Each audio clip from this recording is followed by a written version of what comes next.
ଏହାଦ୍ୱାରା ଭାରତବର୍ଷରେ ଯେଉଁମାନେ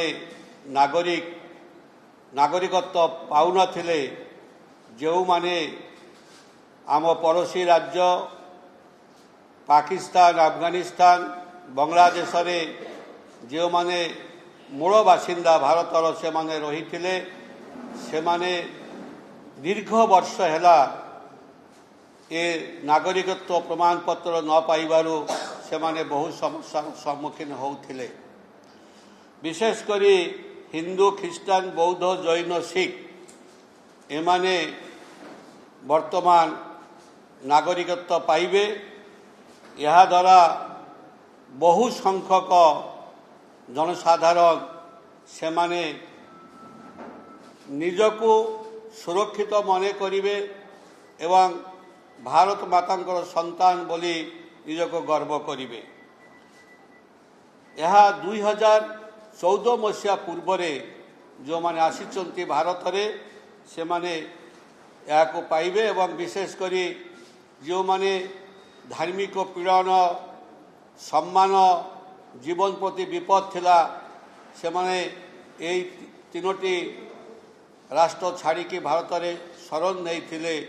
ସେମାନଙ୍କର ଆମର ଯଶସ୍ୱୀ ପ୍ରଧାନମନ୍ତ୍ରୀଙ୍କର ପ୍ରଚେଷ୍ଟା, ନରେନ୍ଦ୍ର ମୋଦିଜୀଙ୍କର, ଆମର ସମ୍ମାନୀୟ ଗୃହମନ୍ତ୍ରୀ ଅମିତ ଶାହାଙ୍କର କଠୋର ପରିଶ୍ରମ ଆଜି ଏମାନଙ୍କ ମୁହଁରେ ହସ ଫୁଟାଇବାକୁ ଯାଉଛନ୍ତି ଏବଂ ସମସ୍ତେ ଖୁସି ହେବେ।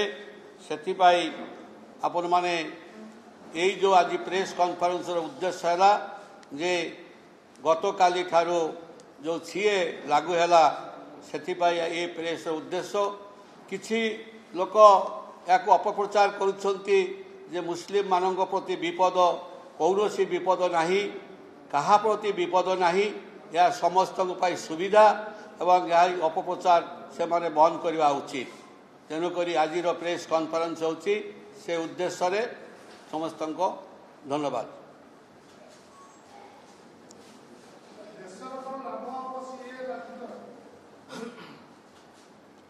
ଦେଶର ଲାଭ ଯେଉଁମାନେ ଅନଡିଭାଇଡେଡ୍ ଇଣ୍ଡିଆରେ ଥିଲେ, ସେମାନେ ଦେଶରେ ଥାଇକିରି ମଧ୍ୟ ନିଜକୁ ସୁରକ୍ଷିତ ମନେ କରୁନଥିଲେ। ସେଥିପାଇଁ ଲୋକଙ୍କର ମଙ୍ଗଳ ହେଲା ମାନେ ଦେଶର ମଙ୍ଗଳ ହେଲା। ଲୋକ ନିଜକୁ ଯେତେବେଳେ ସୁରକ୍ଷିତ ମଣିବେ ଏବଂ ଭାରତ ମାତାର ସନ୍ତାନ ବୋଲି ନିଜକୁ ଗର୍ବ କରିବେ, ସେଇଟା ହେଉଛି ଦେଶର ବଡ଼ ଲାଭ।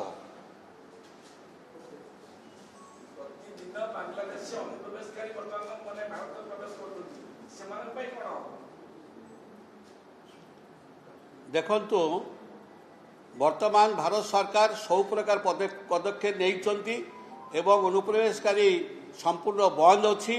ତେଣୁକରି ଯାହା ଅତୀତରେ ହେଇଥିଲା, ଏବେ ଆଉ ଯଶସ୍ୱୀ ପ୍ରଧାନମନ୍ତ୍ରୀ ନରେନ୍ଦ୍ର ମୋଦିଜୀ ଆସିବା ପରେ ସେଭଳି କିଛି ଘଟଣା ଏପର୍ଯ୍ୟନ୍ତ କାହା ଦୃଷ୍ଟିକୁ ଆସିନାହିଁ।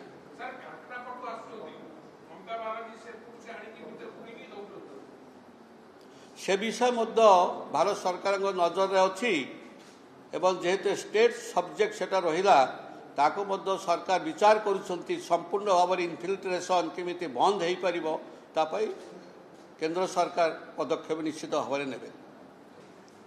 ଆଜି ଯେଉଁ ଯଶସ୍ୱୀ ପ୍ରଧାନମନ୍ତ୍ରୀ ସମଗ୍ର ଭାରତବର୍ଷରେ ବିଭିନ୍ନ ରେଳ ପ୍ରକଳ୍ପର ଦେଶବାସୀଙ୍କ ଉଦ୍ଦେଶ୍ୟରେ ଉତ୍ସର୍ଗୀକୃତ କରିଛନ୍ତି, ସେଥିରେ ଓଡ଼ିଶା ବି ମଧ୍ୟ ବିଶେଷ ଭାବରେ ଉପକୃତ ହୋଇଛି। ମୁଁ ଖାଲି ଆପଣମାନଙ୍କୁ କହିଦେବା ପାଇଁ ଚାହେଁ ଯେ 2014 ମସିହା ପରେ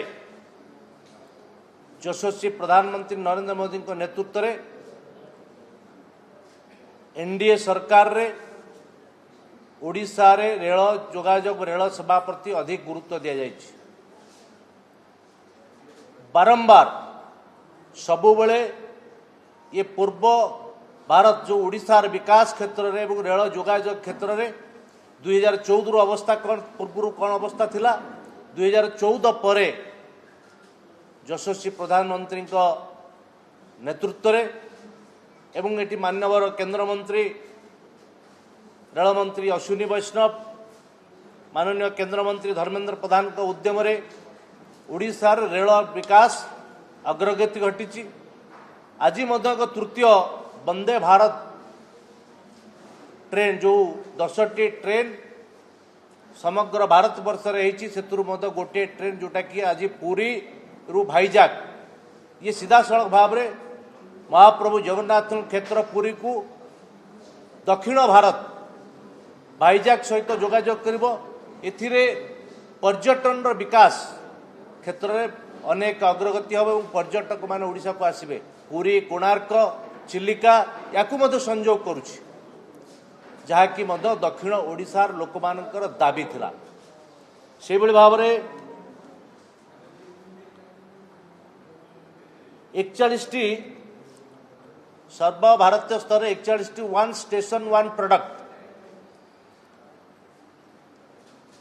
आज ता मध्यरु आमे अनुगुल भुवनेश्वर कटक पुरी ब्रह्मपुर खोर्धा रोड बालुगाँ ढेंकानाल भद्रक और छत्रपुर प्रभृति स्टेशन रे स्टल गुड़िक कौटी 2टा कौटी 3टा कौटी गोटे खोल जद्वारा ये हूँ आमर पारंपरिक पोशाक आमर हस्तशिल्प आमर कुटीर शिल्प एवं आंचलिक कृषिजात द्रव्य ये समस्त कथा को किभली भाव में विश्व मार्केट रे एवं समग्र भारत वर्ष रे पहुँची पारिबो एवं जो यात्री मान आसुचंती एवं से माने याकू देखिबे ओडिशार आंचलिक व्यवस्था ये समग्र जो भारत वर्ष रही से ओडिशार ये स्टेशन मानक ये कथा को करा स्टल मानक आज ताहा उत्सर्गित होउछि।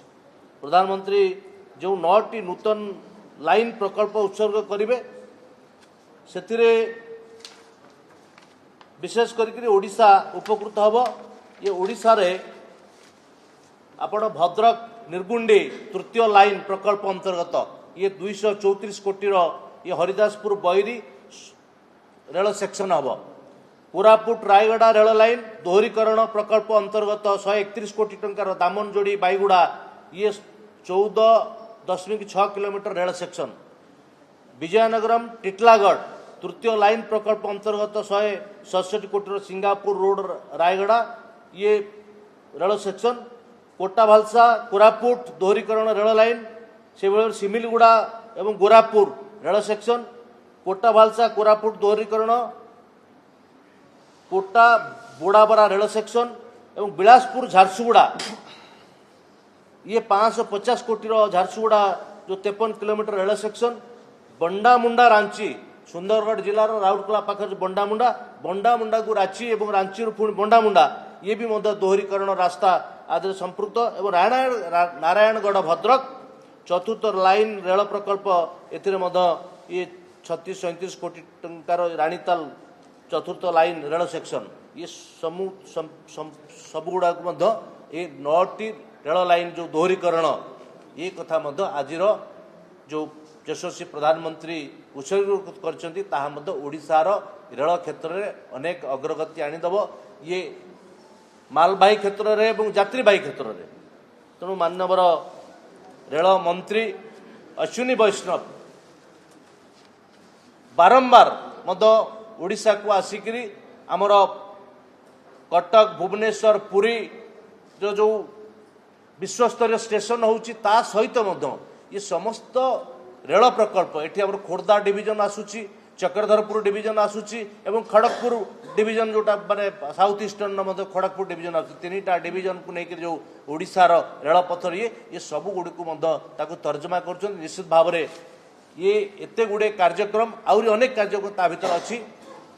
एथिपाई आमे यशस्वी प्रधानमंत्री नरेंद्र मोदी को ओडिशावासी तरफ ओडिशार भारतीय जनता पार्टी तरफ आमे तांको कृतज्ञता एवं धन्यवाद जनाऊँ। से भाव में ये रेलवे प्रोजेक्ट गुड़ी को केवल त्वरान्वित करने एवं ओडिशार रेल विकास क्षेत्र में संपूर्ण भाव में ये कथा को आउरी तत्पर करुवा मानवर केंद्र रेल मंत्री अश्विनी वैष्णव एवं मानवर केंद्र शिक्षा मंत्री धर्मेंद्र प्रधान एवं आमर केंद्र मंत्री विश्वेश्वर टुडू महोदय को आमे आज कृतज्ञता धन्यवाद जनाऊँ। धन्यवाद।